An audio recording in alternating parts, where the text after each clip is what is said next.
On Saturday it's the one game, one community game against Wolves, and North Huddersfield Trust have always been a big supporter of obviously Huddersfield Town, the football club, but also of this particular game. So it's great to be able to bring Peter and Sean up here to meet some of the pupils. Huddersfield Town is a very big community club. They do a lot of work in all the schools. We have 45 partner schools, so it's not just this week that we're coming out and doing the one game one community. We're spreading it all the year round at different schools, different events, different occasions. So it's not just these 2 weeks when the FA says everybody's home game is going to be the one game one community. We do it all year round and hopefully spread the message that way. Right, this is Sean Scannell. Yeah. Peter Clarke, captain of Huddersfield Town. Hey guys. Andy Booth, former legend. No, I'm only joking. A legend of Huddersfield Town, and Delroy Facey, former Fartown High School student and a former Huddersfield Town player as well. Right. So give them a big clap, guys, please. I'm an ex-player. I played for Huddersfield on and off for 15 years. I started when I left school. Me and Del played together. Obviously Peter and Sean a little bit younger. I played 5 years in the Premiership for Sheffield Wednesday, and then I went on loan to Tottenham Hotspur. But as I said, most of my career was playing at Huddersfield. I was centre forward, and unfortunately I got a little bit too old, so I've retired now. I'm Peter Clarke. I've been at Huddersfield nearly 4 years now. Before that, I was down in Essex and Southend. I played against Boothie and Sean and Delroy. So I'm not quite as old as Boothie, but getting that way, unfortunately. I'm Sean Scannell, and I used to play for Crystal Palace. I'm from London as well, and I just signed here about 2 months ago and finding it out there, to be fair. And I'm a winger, centre forward. Well, my name is Delroy Facey. I'm an ex-Huddersfield Town player, like Boothie. I used to play alongside Boothie. Played against Peter a few times, and I've seen Sean growing up through the youth team at Palace. He's a very good player, a good asset to Huddersfield Town's team. I'm a former Fartown High School pupil as well. I was here for 5 years. I live just down the road as well, so I see quite a few of you walking home from school on a daytime. So yeah, go on. What's it like being a footballer? Personally, I think it's the best job there is. Ever since I can remember, it's all I've ever wanted to do. And touch wood, fortunately, I'm able to do that job. But you know, there's been a lot of hard work and sacrifices along the way. How hard is it to become a footballer? Oh, Sean. I think it was really hard because the thing that you got to do, obviously the sacrifice you got to make to become a football player. Like, I've come up all the way from London and that. It's been hard, but obviously I've got to do it because I love football. But I think, yeah, it's really hard, but if you've got the ability and you want to work hard, then you can do it.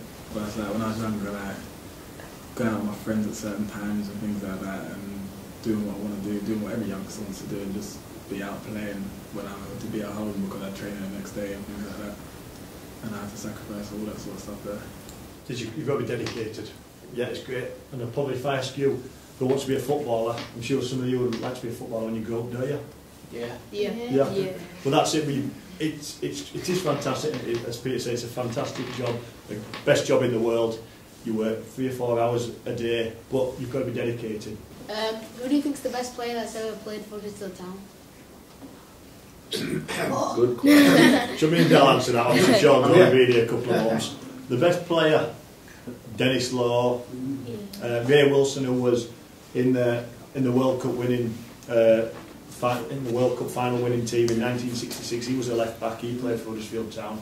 So probably with probably the best player would have to be Ray Wilson. He's got a World Cup winners medal. There's not many of them, especially in England around. So I think just so I can add to that, so you guys understand, because you won't know all the context. Andy's been very modest there. You've all heard of Jordan Rhodes, haven't you? Yeah. Well, Andy Booth was a Jordan Rhodes of his time. Yeah. So let's not forget that. How many goals have you ever scored? in one game overall, Yeah. I scored 188 in my career. I've scored 40. Which 40 is not bad for a central defender. Yeah. My goal record is not the best of them. I only scored like 15. I don't know when I scored. I don't know if it's 70, I think, maybe, about 75. It's about 400 games. I think Peter's goal ratio better than mine. How much money do you earn being a football player? They've done quite well, really. It can depend, mate. Who's the best player out of FIFA? Scannell. Scannell. And who do you think Sean, who thinks Sean's the best player? Who thinks Peter's the best player? Who thinks Del's the best player? No. About cheers to it. Who think I'm the best player? I think you go to Sean, Yeah, so sure. your answer, yeah, Sean's the best player. Has anyone actually been racially abused on the pitch? Fortunately for me, I've never had 16 years of playing professional football. I've never experienced it myself. I've heard it a few times, but not from any of the players from the majority of the crowd. When you go to certain grounds, but from player to player, I can't say I've ever witnessed it on the. I'm exactly the same. So we've all been playing a long time, and as players to player, it doesn't go on, does it? Players, we respect each other, and we're all out there to do a job, to do the same job, same thing. You want to deal with it? If I'm having an altercation with a player on a pitch, it's not coming into my head about his thinking, anything like that. It doesn't come in. You might call him that, or whatever it is, etc. You know what I mean? But no way would my mentality tell me, look, tell him about the colour of his skin, etc. But that's just me personally. You know, I mean, obviously everybody's different, but you know, I've played with both a long time, etc. and everything like that, and you know, played together. We played with a lot of multicultural teams. We played against a lot of multicultural teams, etc. And we've never experienced it players to players. And when the John Terry saga came out, the Luis Suarez saga came out, and all the time we're talking about kick racism, out football, etc. Blah blah blah. Do you know what I mean? But it's a minority thing like that that will still keep it alive in the game, and it's just unfortunate that incidents like that have happened. Like these guys, you fall out with people on the pitch. That happens. You fall out in training, but I might F and blind and say a load of words I shouldn't do, but not for 1 second would it ever enter my head to say something about Andy's colour, Sean's, Delroy, you know, anyone in this room. I don't know what his thought process has been. As someone who was brought up in England of Asian heritage, why is it that this country, which has got similar population in Germany, they had Mehmet Scholl, they've still got players like Ozil, Mesut Ozil, loads of big superstar players, but in this country we've never produced any of those players. Why is that, and what can be done about it? At schools, we've got the same chances. Like we had Adnan Ahmed. Adnan came through our youth system, came to the first team, did ever so well, didn't he, Del? Yeah. Good player, played for Pakistan. One of my jobs is I work in a lot of schools and try and help a lot of schools. And I went to Mount Pleasant, and they asked me to do a little bit of football coaching after school, which I did. And there were I think there were a group of 20-25 Muslim kids, and there were some talented footballers. And I said to the teacher, these are good lads. We should try and get them down to town. And the teacher said to me, they get to a certain age and have to go to mosque, and she says we need to try and work out different times, try and get around it. And they were very talented players, and it's just breaking the barriers really. That's everybody can play football, and everybody can have a chance. I don't know if any of the guys here or any of you guys saw the documentary that Clarke Carlisle did, and he spoke to some Asian youths, and they believe that they didn't get perhaps the same opportunities, the same fair crack of the whip as other, perhaps white or black players got that they believe they should do.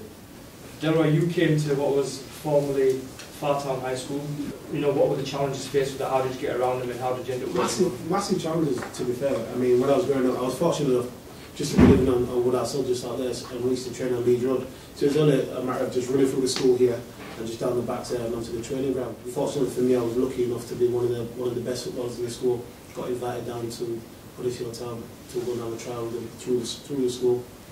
Fortunately enough, got on there, did my played at Huddersfield School, the schoolboys. Then I started going to the Centre of Excellence, which was on a Tuesday night. That was at Royal High School. But the journey as I was growing up, it was, I'm not going to say it was easy, because it wasn't, because it was hard at times when, you know, I used to be going down to Huddersfield Town, and then I see players there with, you know, they've got the new Puma King boots, or they've got the new Nike boots, etc. And my first pair of boots were my brother's boots that were 2 sizes too big for me. I'm not going to lie. You know, I had to wear like 2 pairs of socks just to make sure they didn't fall off my feet. You know, and I used to go down there and I used to be a little bit envious of, I used to look and think, oh wow, he's got that boots, he's got them boots. The dad used to come in suits and everything like that, and I had nobody because my mum and dad had to work, so I was more or less there on my own. You know, and I just thought, well, I think I'm good enough. I know I'm good enough, and I am going to be good enough to make it. And fortunately for me, I did. You know what I mean? I mean, when I was in school, I don't know right in school as well. I got 1 A, 2 B's, 4 C's, so I'm not stupid. People say, oh, footballers are dumb.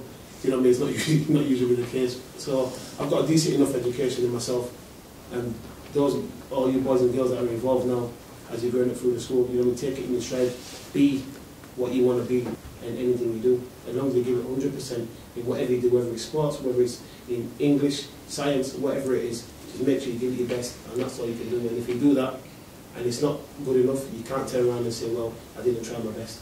It's hard growing up in London now, because it is like the riots, the gun crime and everything like that, but when you've got people around you that love you and care about you, it makes things a lot easier. And all of you have got that in strength. Sean's saying he might not have, right? But even he might have. So I don't want anybody to think, oh, I can't do it. We're here for you guys also to realise the journeys that people have been on. Nobody gets to where they've got to. So you've got to have that fighting spirit as well. Thank you very much. I'd like you all to give the players a big round of applause.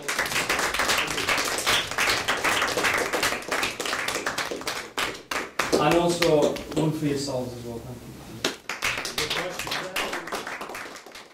And we've had a fantastic session. We've had an hour and a half question and answers, and hopefully it's been educational and helpful to the kids. Over the last few years, the FA do some fantastic work getting into the schools, getting into the community, getting this message out, and it's definitely been working. And obviously after the John Terry saga and the Luis Suarez incident, we need to work harder. And I say it's been good that we've been able to come here. It's an FA initiative, and all the football clubs, all the 92 football clubs are all coming into the community and hoping to spread the message. It's a fantastic message for a fantastic cause. After all the work that everybody does, education departments, schools, etc., blah blah blah, all it takes is one silly incident to bring it back down again, and it's just a crying shame, because there's so many things that are happening out there, that different people are putting things together all the time to try and you know, eliminate that. But you know, you get your odd idiot every now and then that always wants to bring it back down, and you know, I suppose that's life. It's life, so to speak. It shouldn't be, but that's the society what we live in nowadays, and we just got to get on with it. All we can do with our youngsters especially is just educate them in the right area, point them in the right direction, make sure they have the best upbringing and the best understanding of life, never to judge anybody especially by the skin colour or anything like that, because the way I see it, we're all one. I've got children of my own, and you know, I'm bringing them up. I'm bringing them up to respect one another, whether the skin colour, no matter where they're from or what they're about, etc. It's just a matter of respect. And I think if you get that respect message across to the youngsters especially, then if they can have that respect upbringing in themselves, I think you know, we are going in the right direction as it is. But it's an even bigger push if we can stamp that sort of mental authority inside the children of today's heads. And I think it does stem with the education what the younger generation are getting, because you go to a football match now, it's all youngsters that are there now. It's all youngsters that are now. And if we can educate the youngsters now on that it's wrong, that we need to kick it out, they go to the grounds now. They may hear somebody say it, and you know, they'll stand up and say it's wrong. You shouldn't be, you know, you shouldn't be saying that, etc. And if we can get that little little ball rolling, which I think we're doing at the moment. Do you know what I mean? We are going in the right direction, and then hopefully, fingers crossed, one day we won't have it. If you as a youngster, and you were to become a victim of racial abuse, well, I suppose what would you do? There are certain things you could do. You know what I mean? You could be the aggressive type who just wants to trade blows, etc. I wouldn't advise that. My motto is, look, and you know the skin, you know your skin color, you know what it is. That isn't going to change. No matter what you do, that's not going to change. If they're so-called mindless people want to start giving you the abuse what you don't deserve, you know what I mean, your shoulders are broad enough, you're more educated, you're wiser than they are, because you're not thinking that way. And if you can shrug your shoulders, you know, get on with it. If it's in football what you're doing, what can you do? Put the ball at the back of the net. That'll shut them up. If you're playing basketball, score the winning shot. If you're playing cricket, hit a six, hit the winning runs, etc. If you're in education, educate the ones that are in and around you. And if you do that, and if we've got the majority that are doing that, we've got a lot more of the majority that are doing that than the minority, then, you know, we're going to succeed.